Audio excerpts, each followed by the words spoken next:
시편 23편 1절부터 6절 말씀 제가 읽겠습니다. 여호와는 나의 목자시니 내게 부족함이 없으리로다. 그가 나를 푸른 풀밭에 누이시며 쉴 만한 물가로 인도하시는도다. 내 영혼을 소생시키시고 자기 이름을 위하여 의의 길로 인도하시는도다. 내가 사망의 음침한 골짜기로 다닐지라도 해를 두려워하지 않을 것은 주께서 나와 함께 하심이라. 주의 지팡이와 막대기가 나를 안위하시나이다. 주께서 내 원수의 목전에서 내게 상을 차려주시고 기름을 내 머리에 부으셨으니 내 잔이 넘치나이다. 내 평생의 선하심과 인자하심이 반드시 나를 따르리니 내가 여호와의 집에 영원히 살리로다. 아멘. 우리 함께 인사 나눕니다. 보고 싶었습니다. 주일이 기다려졌습니다. 당신의 얼굴을 보니 천사를 본 듯합니다. 해주십시오. 아이고 반갑습니다.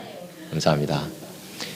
여러분, 어느 양봉업자가 벌을 치는데 겨울이 오니까 시즌이 다 끝나지 않습니까? 그래서 벌통을 남쪽 열대지방으로 가져갔습니다. 열대지방은 겨울이 없으니까 꿀 생산 배나 잘 될 것으로 기대했습니다. 과연 첫 해에는 벌들이 부지런히 꿀을 따서 큰 수확이 났습니다. 그렇게만 계속하면 금방 부자 될 것 같았습니다. 그런데 이듬해 벌은 그렇게 부지런히 일하지 않습니다. 그러다가 전혀 일도 하지 않고 나중에는 벌통을 다 떠나버렸습니다.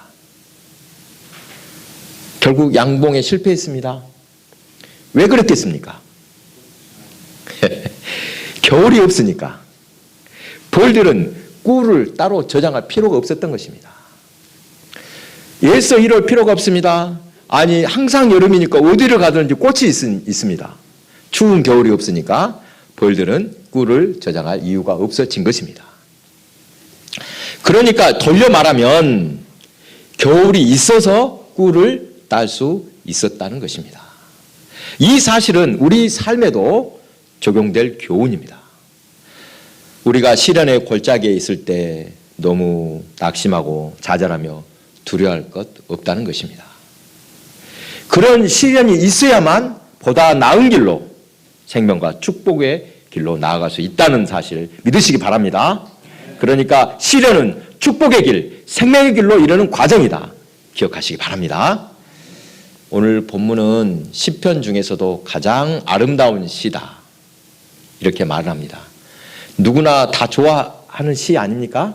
그렇죠. 암송하시는 분도 있습니까? 혹시 시편 23편? 외웠는데 까먹었다 하십니다. 저도 청년 때는 거의 날마다 아침마다 제가 시편 23편 암송하고 또 영어로도 암송을 했습니다. The Lord is my shepherd, I shall not be 하고 이렇게 착 하는 거 날마다 이걸 제가 외웠습니다. 참으로 어지러운 세상, 험한 세상에서 양과 같은 우리를 하나님께서 친히 부르시고 목자가 되어주시니 얼마나 든든한지 모릅니다. 오늘 본문은 다윗이 일생에 자신이 체험한 여호와의 축복을 잔잔하면서도 또 굳건한 심정으로 노래하고 있습니다. 여러분, 다윗처럼 극적인 인생을 산 사람도 흔치 않을 것입니다. 참 그냥 순탄하게 사는 인생이 아니었습니다. 그렇죠. 한 집안의 막내 아들이 왕이 되었다. 이 보통 일이 아닙니다. 또 그 양치기 소년이 이스라엘 왕이 되었습니다. 물론 왕이 오르기까지 쉽지는 않았습니다. 사울 왕에게 10년 동안이나 쫓겨다녔습니다. 사람이 살 수 없는 광야로 도망 다녀야 했고 또 무슨 일까지 있었습니까? 심지어 적국 블레셋에 들어가서 용병 노릇하면서 목숨을 부지하기도 했습니다. 다윗은 인생 말년에 이르니 그동안 보지 못했던 것을 새롭게 보게 되었을 것입니다. 젊은 시절 거침없이 살 때는 몰랐는데 이제 인생을 정리할 때가 되어 지난 날을 돌아보니까 아하, 이것이 내 능력으로 산 것이 아니라 모든 것이 하나님의 은혜로 살았구나 고백하게 된 것입니다. 시편 23편이 바로 그러한 시입니다. 여러분, 지난 한 주를 돌아볼 때 그냥 쉽게 잘 넘어간 것 같습니까? 인생 참 쉽네. 아무리 생각해도 세상살이가 녹록지 않습니다. 하루하루 시련이 참 많습니다. 그렇지 않습니까? 중국 속담에 이런 속담이 있습니다. 기적은 하늘을 날거나 바다 위를 걷는 것이 아니라 땅에서 두 발로 걸어 다니는 것이다. 정말 그런 것 같습니다. 여러분, 아무 일 없이 넘어간 것 당연한 것 같습니까? 당연하지. 그런 것이 아닙니다. 하나님 은혜로 무사히 살고 있음을 분명히 깨달으시기 바랍니다. 오늘 하루도 아무 탈 없이 살아가고 있다. 이것이 기적이구나 고백하며 감사하시기 바랍니다. 그렇게 우리 앞에는 늘 시련이 있기 때문에 이러한 시련이 있으니 우리들을 인도해 줄 목자가 필요하다는 것입니다. 하나님께서는 선하신 하나님, 늘 가장 좋은 것으로 우리에게 준비해 주시고 우리의 길을 인도해 주심을 믿으시기 바랍니다. 여러분, 신앙생활 하다가 하나님은 참 까다로운 분이야, 어려운 분이야, 또 두려운 분으로 여기는 사람들이 있는데 그러면 안 됩니다. 하나님은 우리를 괴롭게 하는 분이 절대 아닙니다. 아이고, 하나님이 나 벌 줬는갑다, 나 사랑하지 않는갑다, 이런 생각 하시면 안 됩니다. 내가 계획한 대로 일이 잘 되고 모든 조건이 맞을 때는 하나님은 좋은 분이십니다, 친절하신 하나님이십니다, 이렇게 고백을 잘합니다. 그러다가도 내 생각대로 안 되고 일이 꼬인다 그러면 하나님 원망합니다. 그러나 여러분, 목자가 양을 이끌고 푸른 초장과 실만한 물가로 찾아 일하다 보면 어쩔 수 없이 양떼를 험한 골짜기로 인도해야만 할 때가 분명히 있더라는 것입니다. 가능하면 험한 골짜기 피하려고 예를 쓰지만 그것을 통과하지 않으면 푸른 초장에 도달할 수 없는 경우, 이럴 때는 위험을 무릅쓰고라도 그곳으로 통과해야 한다는 것입니다. 여러분, 이스라엘 백성이 출애굽하여 가나안을 향해 떠나갈 때를 한번 보십시오. 그곳에서 블레셋 해변의 길로 그냥 일직선을 쭉 갔다면 일주일이면 들어갈 수 있었습니다. 그러나 하나님께서는 그 길이 아니라 홍해길로 인도하시고 시내 광야로 들어가게 하셨습니다. 그 이유가 무엇입니까? 분명히 말씀하시죠. 출애굽기 13장 17절 이하를 보면 그 블레셋 땅 해변길을 통과하다가 전쟁을 하게 되고 그 전쟁으로 인해서 백성들이 낙심하면 애굽으로 다시 돌아가고자 이렇게 할까봐 하나님께서는 홍해 광야길로 인도하셨다, 이렇게 설명하여 말씀해 주십니다. 그러니까 그 길을 고생시키려고 광야로 들어간 것이 아니라 사실은 이스라엘 백성을 위한 길이었다는 것입니다. 하지만 이스라엘 백성들은 광야로 들어설 때 얼마나 원망했습니까? 그 광야에서 조금이라도 어려움 겪으면 곧바로 하나님을 원망했습니다. 그냥 애굽으로 돌아가자, 얼마나 몇 번을 이렇게 소리쳤습니까? 하나님께서 그들을 못되게 하시라고 그 길로 인도하셨겠습니까? 절대 그렇지 않습니다. 이스라엘 백성을 생각해서 그 길로 인도하셨던 것입니다. 하나님은 미리 아셨기 때문에 광야로 인도하셨습니다. 그런 깊은 뜻 가운데 광야로 인도했음에도 불구하고 백성들은 그냥 눈에 보이는 대로 원망과 불평을 쏟아 놓았던 것입니다. 양을 치는 목자도 마찬가지입니다. 목자는 뜻이 있어서 골짜기로 인도했는데 양떼들에겐 그 음침한 골짜기가 상당히 길고 험하게 느껴질 것입니다. 야, 이거 벗어나지 못할 골짜기가 아닌가? 이렇게 느끼기도 할 것입니다. 그래서 때로는 목자를 원망하기도 합니다. 하필이면 왜 이렇게 힘든 골짜기로 인도해서 우리 고생시킵니까? 우리 괴롭게 하려고 그럽니까? 불평할 때가 있습니다. 사람들 참으로 이기적이지 않습니까?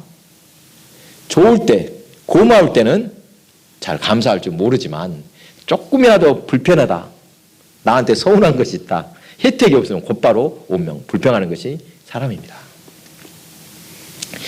이렇게 사람들은 늘 목마른 것처럼 항상 부족한 것이 많다고 합니다.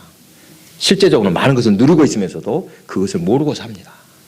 남들과 비교해서 조금이라도 내가 좀 더 가져야 되겠다, 또 내가 더 유리한 길을 가야 되겠다, 누려야 되겠다, 이렇게 하는 것이 사람들입니다.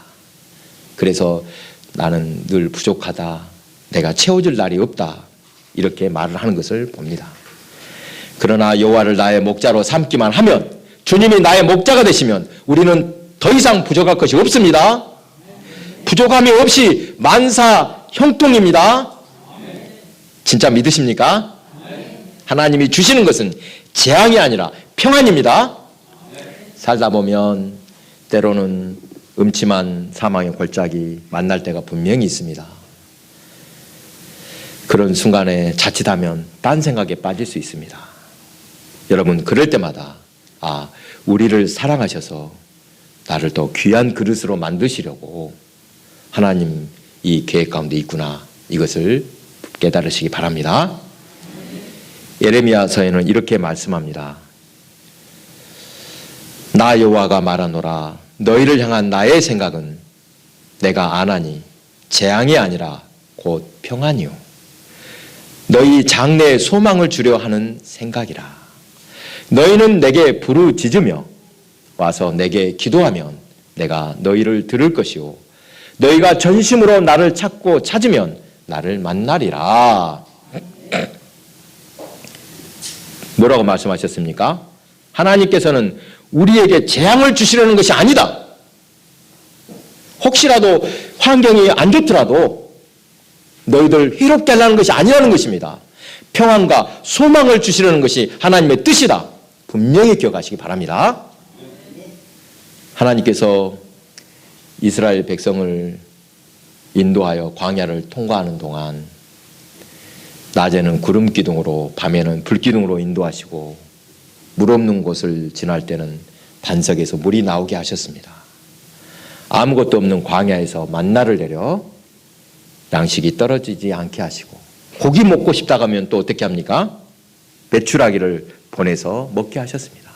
의복과 신발이 닳지도 않게 하셨습니다. 또 시내산에 이르러서는 율법을 주시고 언약의 백성으로 계약을 맺어 주셨습니다. 이런 이스라엘 백성의 광야 생활을 기록한 출애굽기와 민수기를 보면 아까도 말씀드렸습니다만 하나님께서는 원래 신속하게 그들을 가나안 땅으로 인도하라 하셨습니다. 아니, 뭐하러 고생시킵니까? 여러분, 부모들이 자녀들을 아주 고생시키는 거 좋습니까? 고생시키고 싶지 않습니다. 하나님께서는 이스라엘 백성을 사랑하심으로 그들이 속히 약속의 땅 가나안으로 들어가기를 원하셨습니다. 그런데 무엇이 문제입니까? 가데스 바네아에 이르렀을 때 한 가지 사건이 발생했습니다. 여러분, 가데스 바네아 사건 아시죠? 그곳은 가나안의 문턱과도 같습니다. 거기서 그곳을 지나서 요단강을 건너기만 하면은 이제 이스라엘 약속의 땅에 들어갈 수 있습니다. 여러분, 출애굽해서 가데스 바네아에 이르기까지 얼마 정도 걸렸다겠습니까? 약 1년 반 정도 걸려서 거기까지 왔습니다. 이제 조금만 더 요단강 건너가면 하면 약속의 땅에 들어갑니다. 그러나 안타깝게도 그들은 가나안의 족속을 두려워하여 불평하며 들어가기를 거절합니다. 40일 동안 가나안 땅을 정탐한 정탐꾼들이 돌아와서 보고할 때 뭔 소리를 합니까? 힘 빠지는 소리를 합니다. 민수기 13장 31절 33절입니다. 그와 함께 올라갔던 사람들은 이르되 우리는 능히 올라가서 그 백성을 치지 못하리라. 그들은 우리보다 강하니라 하고 이스라엘 자손 앞에서 그 정탐한 땅을 악평하여 이르되 우리가 두루 다니며 정탐한 땅은 그 거주민을 삼키는 땅이요 거기서 본 모든 백성은 신장이 장대한 자들이며 거기서 네피림 후손인 아낙 자손의 거민들을 보았으니 우리는 스스로 보기에도 메뚜기 같으니 그들이 보기에도 그와 같았을 것이니라. 12명의 정탐꾼 중에 여호수아와 갈렙을 제외한 나머지 모든 사람이 부정적으로 말했습니다. 그들이 가나안 땅을 악평한 것, 그것은 곧 백성들이 하나님의 약속을 믿지 못하게 한 것입니다. 단순히 그냥 악평한 정도가 아닙니다. 약속을 믿고 나아가야 되는데 약속을 못 믿게 만든 아주 중대한 죄를 범한 것입니다. 그곳 이 가데스 바네아에서 하나님의 약속을 신뢰하지 못했기 때문에 그들은 거친 광야에서 40년을 방황해야 했습니다. 그리고 악평하던 사람들 그곳에서 다 죽었습니다. 가나안의 복을 누리지도 못하고 40년을 불순종하며 허송세월을 보내고 말았습니다. 그러나 순종하며 하나님을 말씀을 따른 백성들은 목자 되신 하나님께서 묵묵히 양떼를 이끌고 그 험한 골짜기 통과해 마침내 푸른 초장 약속의 땅 가나안에 들어가게 하셨습니다. 푸른 초장에 이르렀을 때 비로소 왜 목자가 그들을 그렇게 험한 골짜기로 인도했는가 알게 된다는 것입니다. 이렇게 목자가 양떼들에게 적당한 고생길로 인도하는 것, 양들이 목자를 믿고 사랑하는지, 양들이 목자의 음성을 듣고 따르는지 시험하시고 양을 훈련시키기 위함입니다. 신명기 8장 2절입니다. 내 하나님 여호와께서 이 40년 동안에 내게 광야길을 걷게 하신 것을 기억하라. 이는 너를 낮추시며 너를 시험하사 내 마음이 어떠한지 그 명령을 지키는지 지키지 않는지 알려 하심이라. 우리가 잘 알듯이 양은 약한 동물입니다. 그렇죠. 그렇게 약하기 때문에 또 가장 사랑받는 동물이기도 합니다. 우리는 하나님 앞에 양과 같은 존재로서 하나님은 우리의 목자가 되어주십니다. 불쌍하니까 더 사랑해 주신다는 것입니다. 양떼인 우리에게는 목자가 반드시 필요합니다. 그런데 참 안타까운 것은 오늘날 시대를 보면 오늘날은 불신의 시대라고 합니다. 사람들이 웬만해서는 믿지를 않습니다. 당장 눈앞에 보이는 것으로만 판단을 합니다. 항상 쉴만한 물가가 있어야 하고 또 푸른 풀밭이 있어야만 만족하고 또 감사하다고 하는 것입니다. 내가 비록 사망의 음침한 골짜기로 다닐지라도 해를 두려워하지 않을 것은 주께서 나와 함께 하심이라. 이런 고백이 쉽지 않다는 것입니다. 잔잔한 물가가 없고 쉴만한 물가가 없고 푸른 풀밭이 없으면 안정을 찾지 못한다는 것입니다. 앞에서도 말했지만 하나님의 기르시는 양인 우리의 목적지 어떻게 음침한 골짜기겠습니까? 절대 그런 것이 아닙니다. 다만 그런 것은 지나가는 과정일 뿐입니다. 우리가 알거니와 하나님을 사랑하는 자, 곧 그 뜻대로 부르심을 입은 자들에게는 모든 것이 협력하여 선을 이루느니라. 또 욥도 이렇게 고백합니다. 나의 가는 길을 오직 그가 아시나니 그가 나를 단련하신 후에는 내가 정금같이 나오리라. 모든 고난에는 하나님의 귀한 뜻이 숨겨져 있음을 믿으시기 바랍니다. 험한 세상을 살면서 이러한 환경을 이기기 위해서 사람들은 뭔가 특별한 무기가 있어야 되겠다. 내가 무기가 있으면 좋겠다고 생각을 합니다. 그래서 세상 사람들은 어떤 것으로 무기를 삼습니까? 제일로 탁 이거 있으면 되겠다. 돈 있으면 되겠다. 또 권력이 있으면 되겠다. 이런 걸로 무기를 삼습니다. 왜 돈이 좋자? 돈이 좋으면 돈 있는 사람을 왜 돈을 가지려고 합니까? 내가 돈 있으면 사람들이 함부로 건드리지 못한다. 이것이 아닙니까? 내 마음대로 할 수 있는 건 아닙니까? 권력 있고 빽 있으면 나를 함부로 홀대하지 않는다. 이렇게 여깁니다. 우리 신앙인들은 어떤 것으로 무기를 삼아야 되겠습니까? 우리도 돈 있고 권력 있으면 되겠다.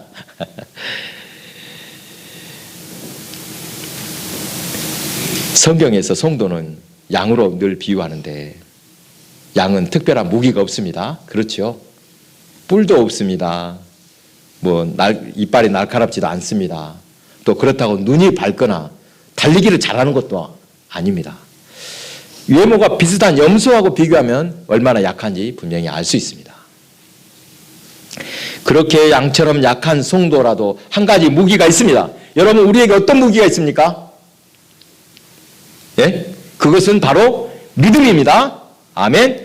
여호와 나의 목자는 선하신다. 그는 나를 지켜주신다. 돌아봐 주신다는 이 믿음. 이것이 바로 양과 같은 성도들의 무기입니다. 다른 무기 필요 없습니다. 오직 믿음만 있으면 될 줄로 믿으시기 바랍니다. 시편 146편 1절에서 5절 말씀 제가 읽겠습니다. 방백들을 의지하지 말며 도울 힘이 없는 인생도 의지하지 말지니 그 호흡이 끊어지면 흙으로 돌아가서 당일에 그 도무화가 소멸하리로다. 야곱의 하나님으로 자기 도움을 삼으며 여호와 자기 하나님에게 그 소망을 두는 자는 복이 있도다. 아멘. 여러분, 믿음이 있으면 어떤 환경에서도 승리할 수 있음을 반드시 기억하시기 바랍니다. 이 카프만 부인의 광야의 샘이라는 글의 한 대목을 제가 그대로 들려드리겠습니다. 잘 들어보십시오. 나는 누에고치를 관찰하고 있었다. 마침 여러 마리의 누에고치가 나비로 탈바꿈하는 중이었다. 너무도 작은 구멍을 통해 나오려고 애쓰는 그 모습을 보면서 나는 불가능하리라고 생각하고 있었다. 그런데 한 마리, 두 마리 그토록 작은 구멍을 통해 천신만고 애쓰더니 결국 빠져나와서 공중으로 훨훨 날아올랐다. 나는 마침 또 나오려고 애쓰는 고치를 발견하고 가위로 그 구멍을 넓게 잘라 주었다. 그러면서 내가 하나님보다 더 사랑과 자비가 많다고 자족하면서 혼자 웃었다. 내가 넓게 열어준 구멍으로 나비는 쉽게 나왔으나 문제가 생겼다. 공중으로 솟아오르려고 몇 번 시도하면서도 결국 오르지 못하고 땅바닥에서만 맴돌 뿐이었다. 아차! 나는 깨달았다. 작은 구멍에서 고통하며 힘쓰면서 나와야 그 몸의 영양분을 날개 끝까지 공급하게 되고 날개가 나올 때 심하게 말살되면서 날아올 만큼 강해졌다는 것을 알게 되었다. 그래서 시편 기자는 이렇게 고백하지 않았던가. 고난당한 것이 내게 유익이라 이로 말미암아 내가 주의 율례를 배우게 되었나이다. 아멘. 사랑하는 교회 여러분, 우리가 이 세상을 살면서 항상 실만한 물가로만 가고 늘 푸른 풀밭에만 있으면 얼마나 좋겠습니까? 그러나 그럴 수 있습니까? 그럴 수 없는 세상인 것을 우리는 잘 알고 있습니다. 살다 보면 누구라도 뜻하지 않는 험한 골짜기, 사망의 음침한 골짜기를 만날 수밖에 없습니다. 이때 우리는 무엇을 붙잡아야 하는가? 내 능력으로 해결할 수 있다면 사실 문제가 안 됩니다. 그렇죠? 그런데 내 힘으로 안 되는 것, 도저히 어쩔 수 없는 일들도 있다는 것입니다. 바로 그때 믿음이 필요합니다. 이렇게 고백하시기 바랍니다. 지금 이렇게 험한 환경에 이르렀어도 여호와 하나님은 나의 목자시다. 함께 합니다. 여호와 하나님은 나의 목자시다. 항상 나를 지켜주신다. 나는 혼자가 아니다. 하나님께서 더 좋은 곳으로 인도하시는 중이다. 할렐루야. 어떤 사람이 복 있는 사람입니까? 목자 되신 주님을 신뢰하는 사람입니다. 다른 거 다 갖고 있으니까 걱정이 없다? 그렇지 않습니다. 늘 목자의 음성을 듣고 목자의 인도하심을 받는 사람이 복된 사람입니다. 어떤 환경이라도 여호와는 나의 목자이십니다. 이것을 믿고 그 목자의 인도를 받아 푸른 초장, 맑은 시내에서 늘 먹고 누리는 성도들이 다 되시기 바랍니다.